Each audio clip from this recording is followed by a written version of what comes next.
खास तौर से मेरे पंजाबी भाई बहनों का भी बहुत बहुत स्वागत। मैं तो आधी पंजाबनी हूं, इसीलिए लड़ती हूं। इसीलिए आपने कहा कि ईडी के समय में लड़ी, क्योंकि मुझ में वो पंजाब का भी वो जज्बा है और आप सबका भी जज्बा है। देखिए, ये महाभारत की धरती है। यहां से हमें भगवत गीता की सीख मिली। अन्याय के खिलाफ न्याय के लिए लड़ने की सीख मिली। अधर्म के खिलाफ धर्म की लड़ाई लड़ने की सीख मिली। यहां चाहे खेल का मैदान हो, चाहे जंग का मैदान हो, चाहे खेत खलिहान हो, हर जगह हरियाणा के लोग खून पसीना बहाकर मेहनत करते हैं और न्याय के लिए लड़ते हैं, धर्म के लिए लड़ते हैं, देश के लिए लड़ते हैं। मुझे गर्व है कि मैं आज इस धरती पे खड़ी हूं और मुझे गर्व है कि आप सब आज यहां इतनी बड़ी तादाद में मेरी बातों को सुनने के लिए आए हैं। आपकी मैं बहुत बहुत आभारी हूं।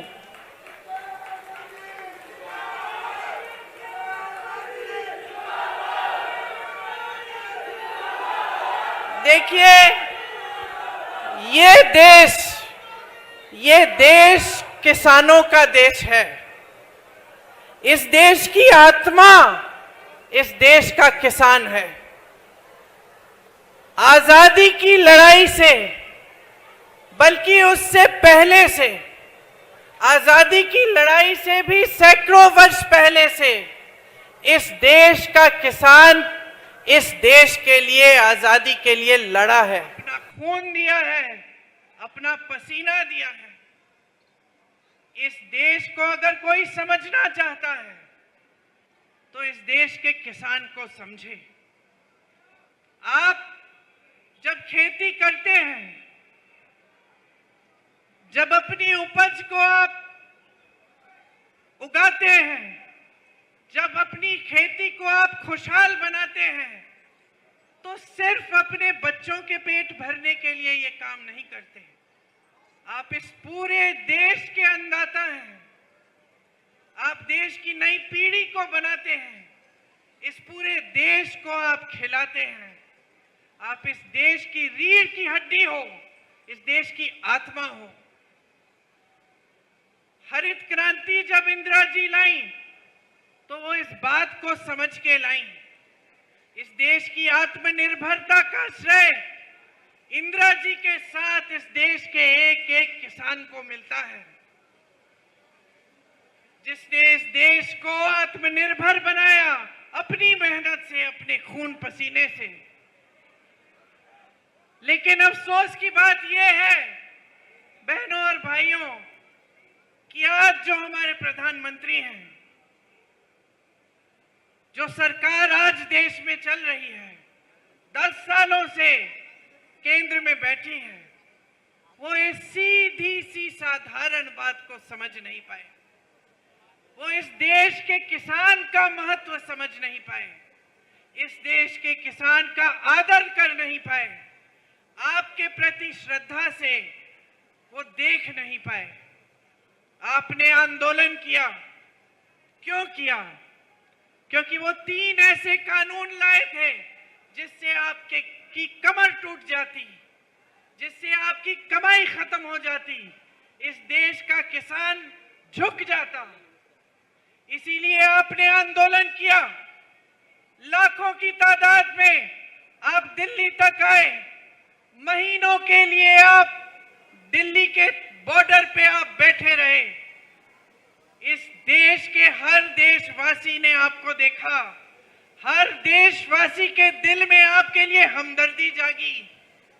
आपके लिए कोई पानी लाया, कोई खाना लाया, कोई आपके साथ आकर बैठा। मुझे याद है दीपिंदर जी रोज रोज आपके आंदोलन में शामिल होते थे, आपके साथ आकर बैठते थे।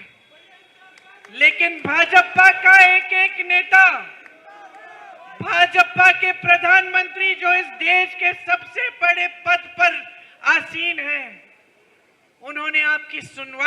नहीं की, आपकी बिजली बंद की, आपका पानी बंद किया, आपको देशद्रोही का दर्जा दिया।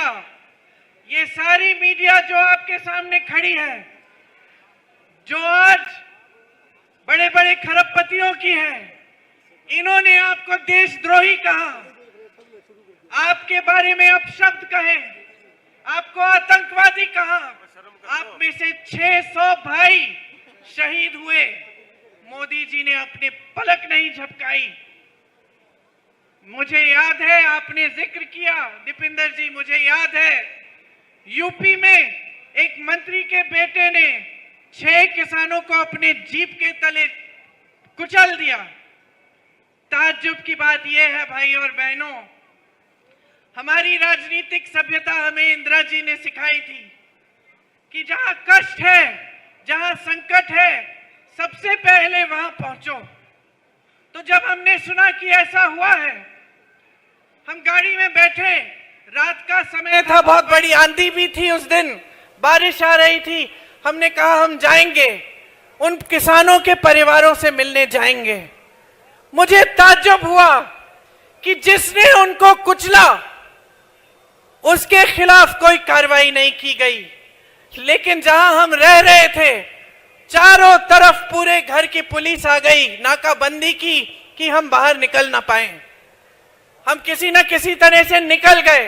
पूरी रात हम पुलिस से भाग भाग कर सब जगह नाकाबंदी की थी। किस लिए? हमको पकड़ने के लिए। हम तो परिवार से मिलने जा रहे थे, लेकिन उसको पकड़ने के लिए एक उंगली नहीं उठाई जिसने ऐसा किया था।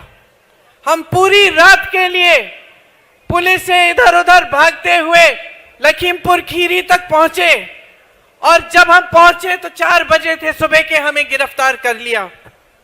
दीपेंद्र जी ने आपको बताया कि किस तरह से पुलिस ने हमको घेरा और हमें रोकने की कोशिश की, लेकिन ताज्जुब तो इस बात का था कि हमें रोकने की कोशिश हो रही थी, उनको रोकने की कोई कोशिश नहीं थी।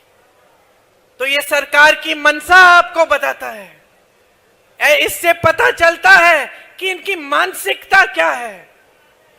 जब हम पहुंचे 3-4 दिन बाद उन किसानों के परिवारों से मिलने के लिए, तो उनका दुख, उनका दर्द हमें समझ में आया।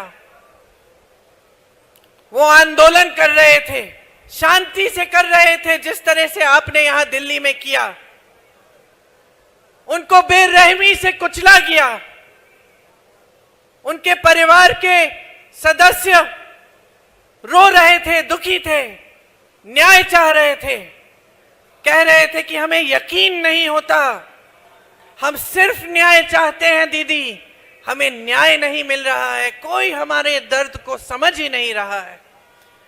लेकिन अगर एक बात स्पष्ट हुई है इन 10 सालों में, तो ये बात स्पष्ट हुई है कि मोदी जी इस देश के किसान, इस देश के गरीब, इस देश के मिडिल क्लास, इस देश की गरीब महिलाओं, इस देश के नौजवानों का दर्द नहीं समझते। वो कट चुके हैं आपसे।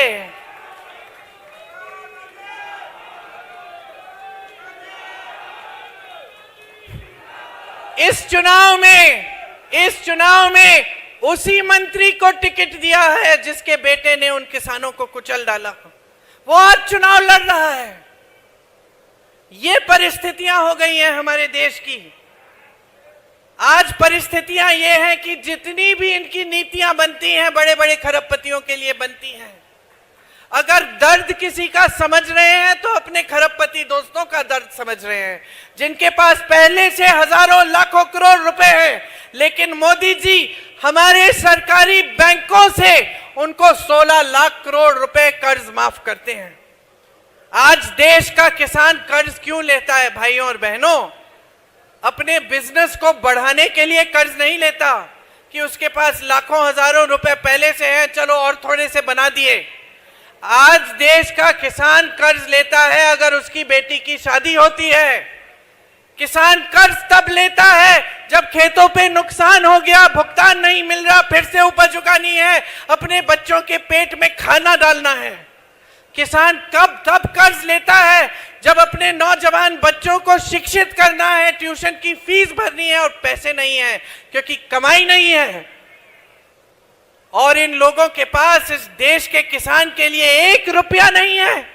जब हम कर्ज माफी की बात करते हैं, कहते हैं अर्थव्यवस्था में पैसे नहीं है, तो ये 16 लाख करोड़ रुपए इन्होंने बड़े खरबपतियों के कैसे माफ किए अगर आपके लिए 1 रुपया नहीं है।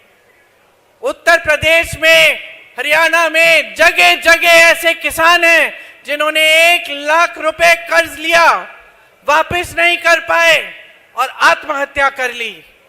50,000 रुपए के लिए आत्महत्या कर रहे हैं देश के किसान। और मोदी जी के पास ना उनके लिए समय है, ना उनके लिए 1 पैसा उनके कर्ज को माफ करने के लिए। ये परिस्थितियां बनी हैं। आज परिस्थितियां इनकी नीतियों द्वारा ऐसी बन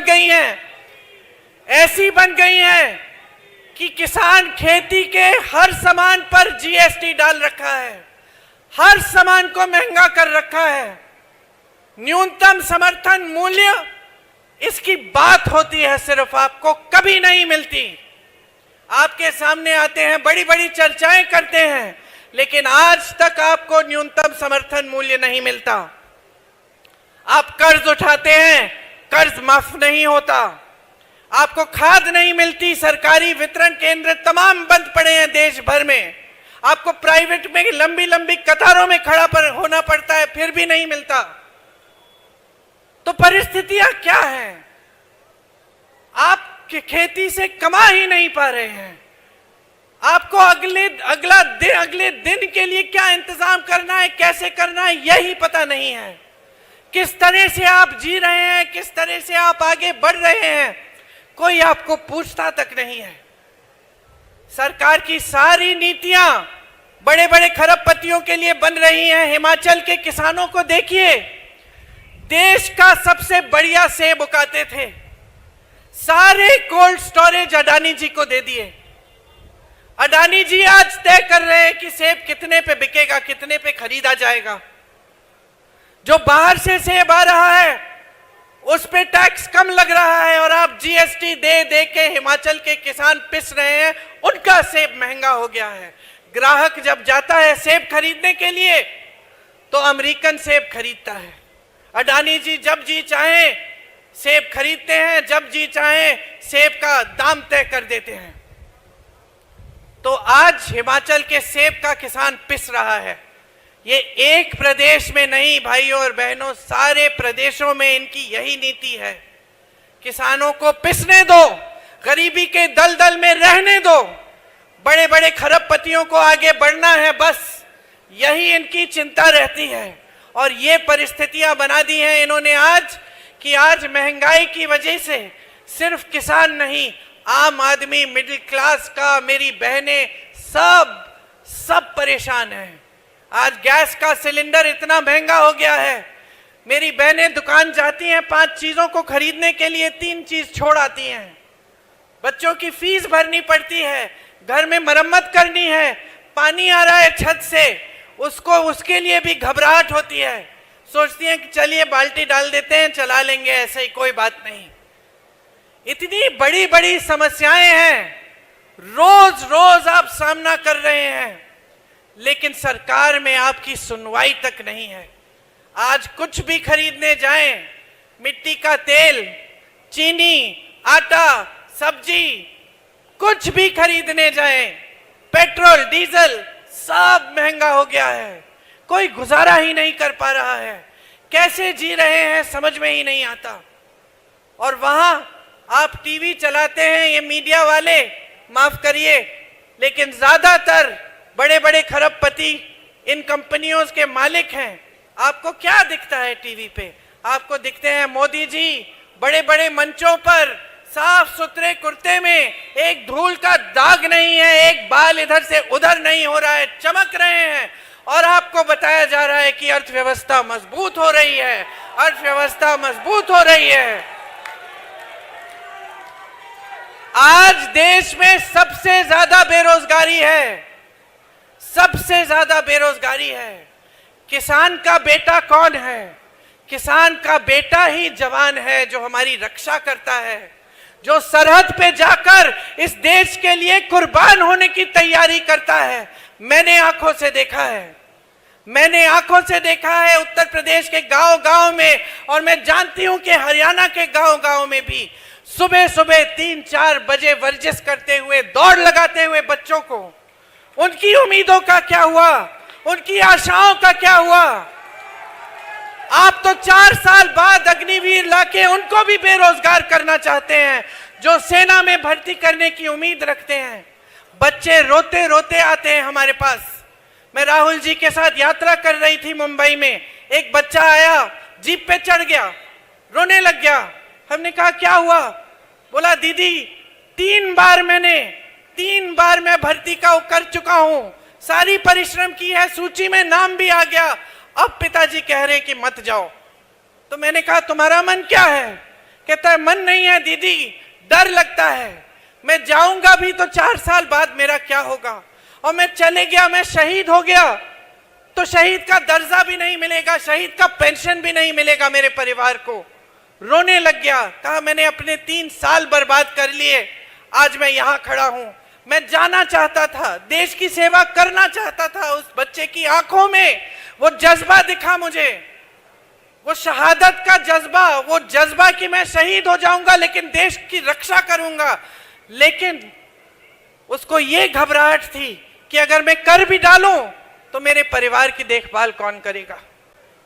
आज बेरोजगारी चरम पे है और मोदी जी अग्निवीर जैसी स्कीम लाते हैं। बेरोजगारी चरम पे है, 70 करोड़ नौजवान बेरोजगार हैं इस देश में आज। कभी ऐसा नहीं हुआ बहनों और भाइयों। मोदी जी कहते हैं ना 70 सालों में कांग्रेस ने कुछ नहीं किया, मैंने 10 सालों में वो कर दिया जो इन्होंने 70 साल में नहीं किया। हाँ, 10 सालों में इन्होंने बेरोजगारी को इतना बढ़ा दिया कि 45 सालों में इतनी बेरोजगारी नहीं रही जितनी आज है।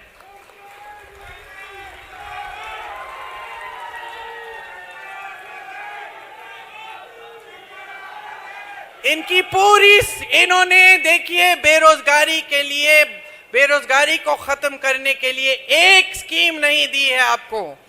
जहां जहां से आपको रोजगार मिलता था वो सारे साधन बंद कर दिए। बड़ी बड़ी सरकारी कंपनियां किसकी हैं आज बताइए, किसको सौंप दी गई हैं? बड़े बड़े खरबपतियों को सौंप दी गई हैं, उनकी सारी सब्सिडी सौंप दी गई हैं। देश का कोयला, देश के हवाई अड्डे, देश के बंदरगाह, देश का पावर, देश की बिजली, सब बड़े बड़े खरबपतियों को दे दिया है। 16 लाख करोड़ रुपए देश का पैसा उनको माफ। और आपको कौन पूछ रहा है? इस देश के किसान को कौन पूछ रहा है?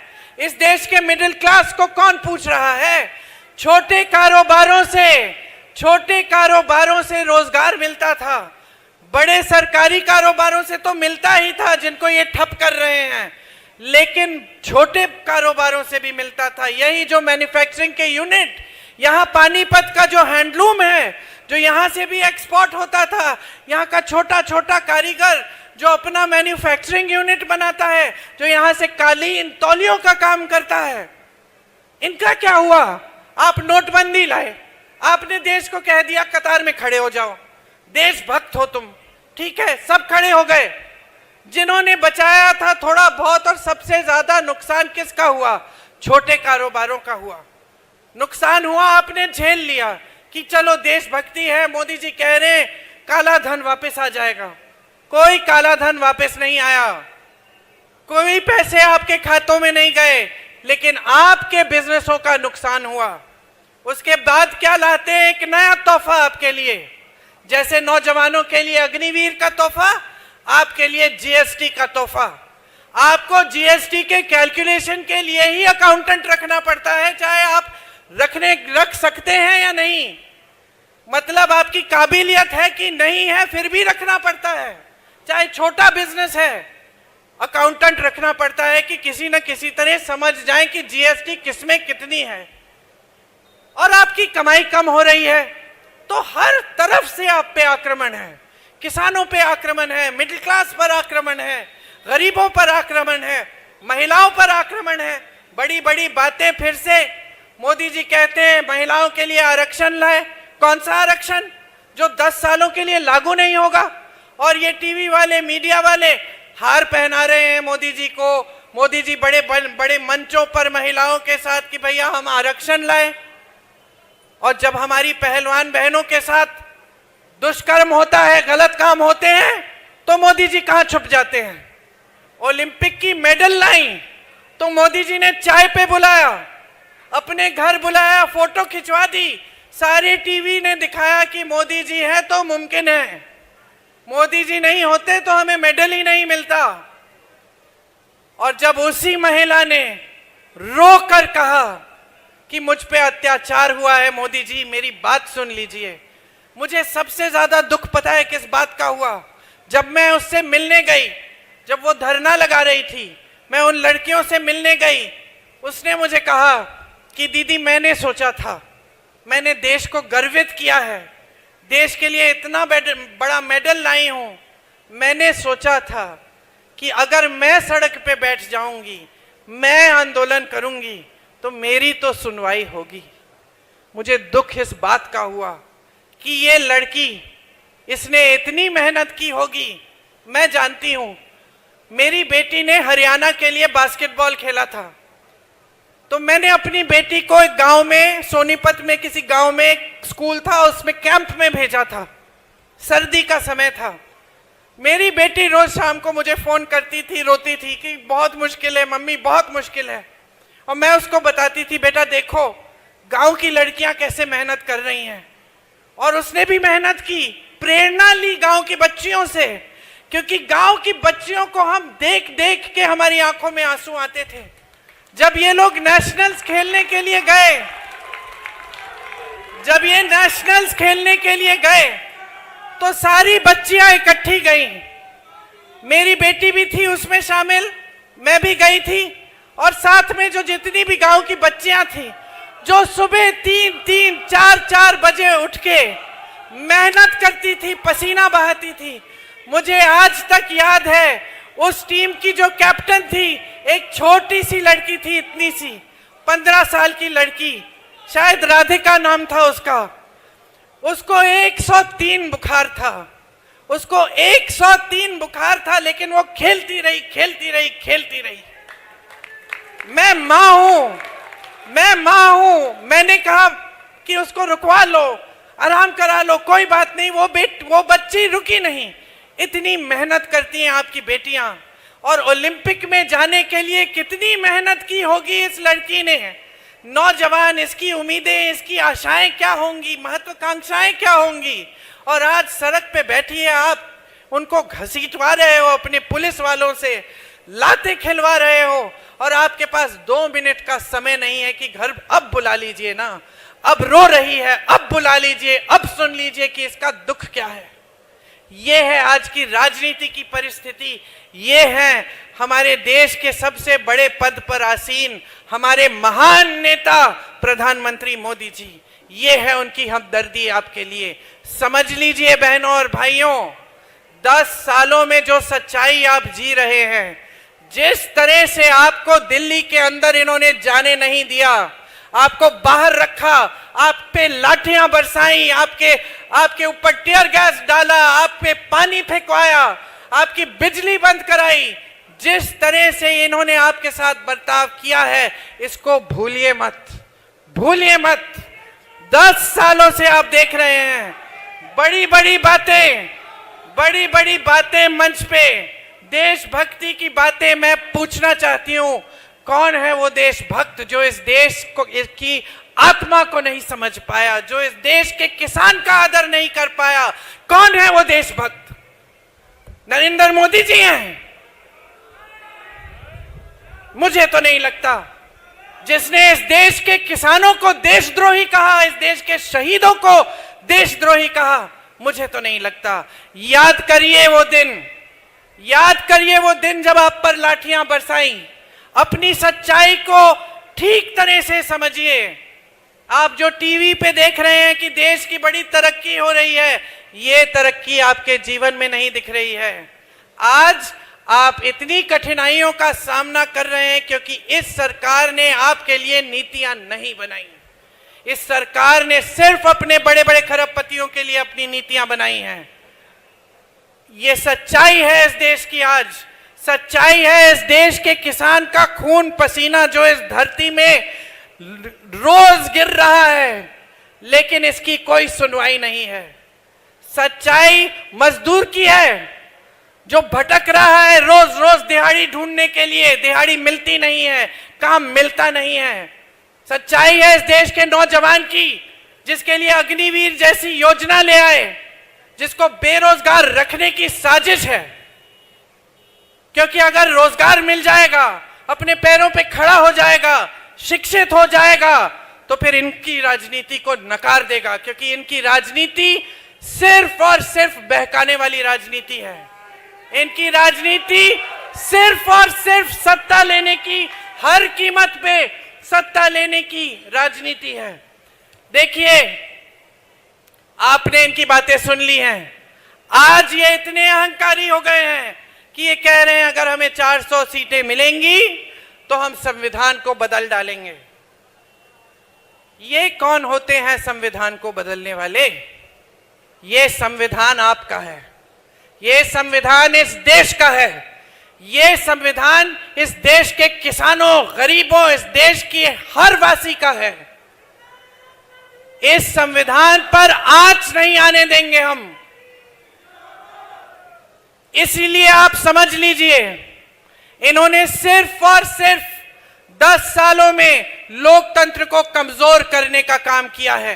हर स्तर पे न्यायपालिका को, मीडिया को, जहां जहां से लोकतंत्र मजबूत होता है, संसद को, हर जगह से इन्होंने कोशिश की है कि लोकतंत्र कमजोर हो जाए। अब ये आखिरी बात भी बोल दी इन्होंने कि इनको मौका मिले तो संविधान बदल देंगे। संविधान से आपको इस वोट का अधिकार मिलता है, आपको भोजन का अधिकार मिलता है, शिक्षा का अधिकार मिलता है, आरक्षण का अधिकार मिलता है। संविधान आपका सुरक्षा कवच है। समझ लीजिए गहराई से इस बात को, क्योंकि इनका कोई भरोसा नहीं है। जो किसानों पर इस तरह से वार कर सकता है, जो वार इन्होंने 10 सालों से किया है, वो कुछ भी कर सकता है। इन पे भरोसा नहीं कर सकते।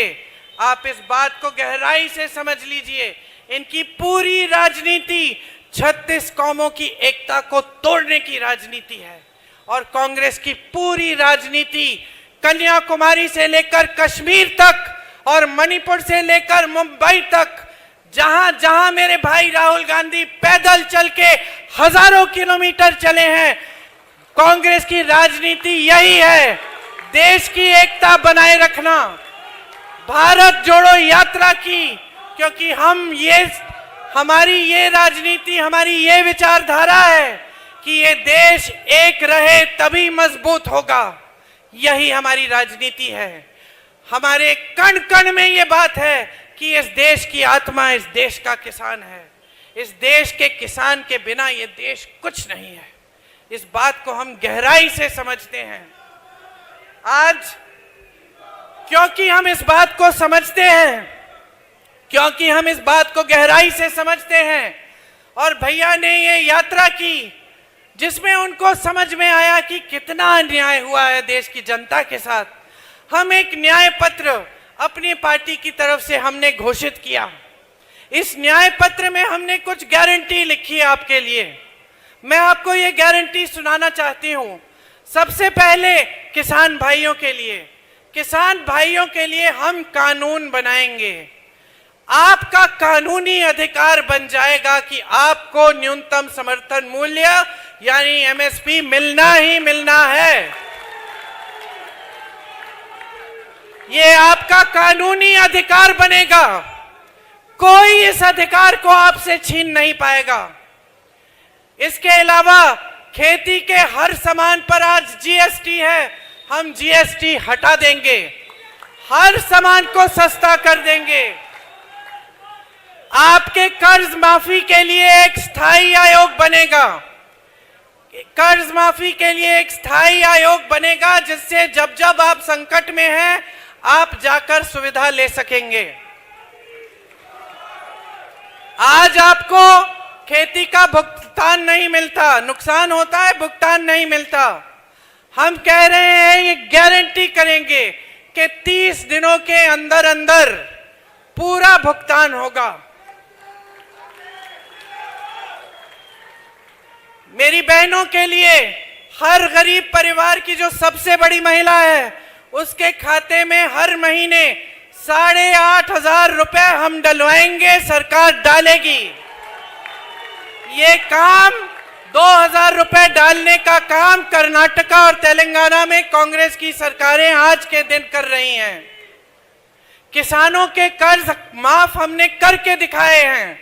छत्तीसगढ़ में किया, राजस्थान में किया, मध्य प्रदेश में किया जब हमारी सरकारें थी।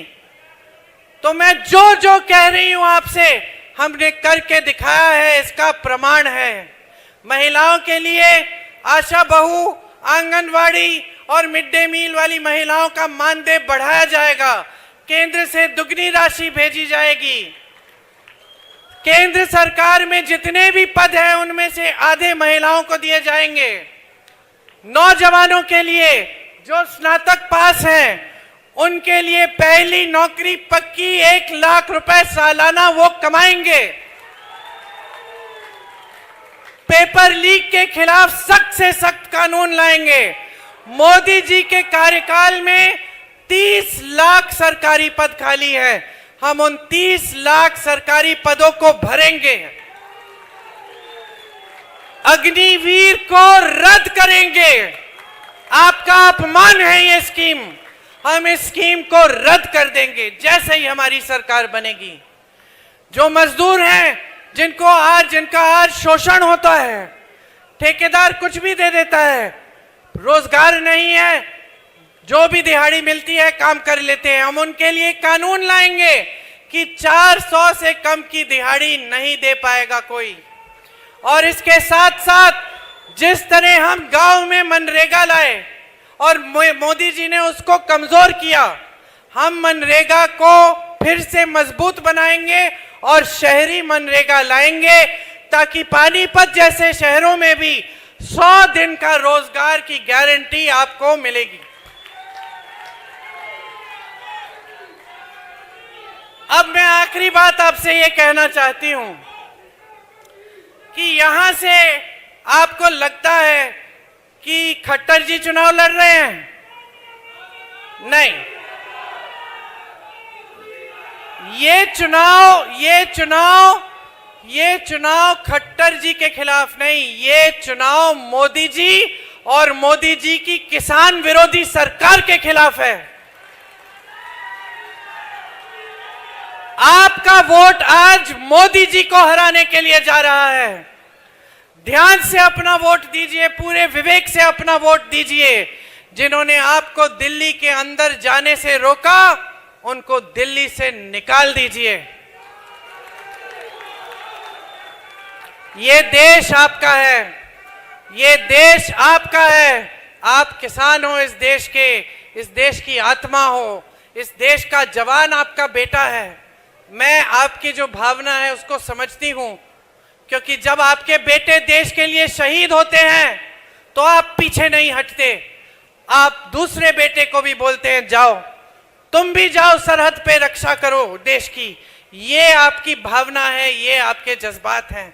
मैं इस भावना को इसलिए समझती हूं क्योंकि मैं भी एक शहीद की बेटी हूं और एक शहीद की पोती हूं। और अगर मेरे 100 बेटे होते, मैं भी उनको वही कहती जो आप अपने बेटों को कहते हो। तो ये देश आपका है, इस देश की हिफाजत की जिम्मेदारी आपकी है जितनी हमारी है। हम लड़ाई लड़ेंगे आपकी, हम आपके खिलाफ जो अन्याय किया गया है उसको दुरुस्त करेंगे। हमेशा आपके साथ कंधे से कंधा लगाकर लड़ेंगे। लेकिन अब आपके जागने का समय आ गया है। आप भी जागिए, आप भी लड़िए इस देश के लोकतंत्र के लिए, इस देश के संविधान के लिए।